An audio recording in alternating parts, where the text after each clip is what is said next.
Сьогодні Esune Box. Коротко і по суті. Сама коробочка. Тут відкривається в неї ємність для філаменту. Вона прозора, що в принципі дуже зручно, щоб спостерігати, скільки залишилось філаменту.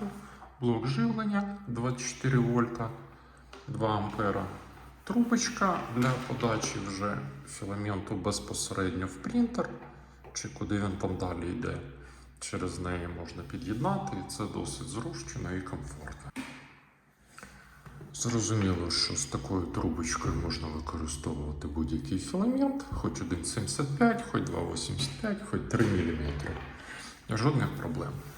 А що всередині? Всередині ось такий бокс, який нагрівається, є коліщатка, на підшипничках, мабуть, бо дуже гарно крутиться. І ось тут відсік ще для силікагеля або якогось іншого осушувача. Тобто туди його вкинув, і воно там просто впало. Капець. Чим ці штуки, в принципі, прикольні, тим, що навіть коли не сушиться і філамент зберігається в закритому просторі, то він не так швидко зволожується. Основна перевага цього пристрою – це його ширина. А всередині ми маємо 95 мм. Тобто я беру кілограмову катушку 2,85, ось вона йде 78 мм, і вона легенько сюди стає, закривається. Це я показую на великій катушці, звичайно, будь-яку меншу можна вставити. В принципі, машинка непогана. Основна її перевага – це розмір.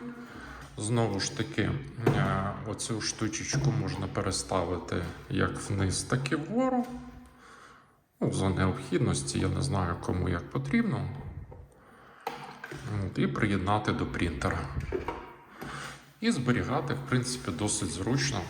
Відкритий вже філамент, і він вже не так швидко сохне. Дисплей і керування. Кнопочка вкл верхня. Ось такий він робить звук. Не тихо, але й не дуже голосно.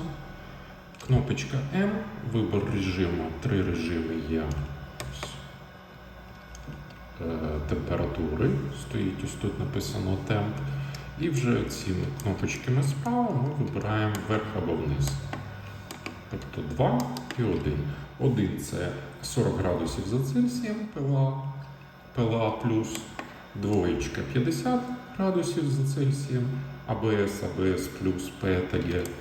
І троєчка 55 градусів за Цельсієм, ПВА, нейлон, PC. Це згідно з інструкцією. Далі ми можемо вибрати отут час. Вже змінилось на тайм. Це він чи 31 годину, чи 31 хвилину показує щось. Можна зменшити або збільшити. Максимальний час згідно з інструкцією 5,5 годин. Він має автоматично виключатись, хоча й не завжди він так робить. Ось він працює і ось легенько крутиться ця важкенька катушечка. Закрив кришечку і стало тихіше.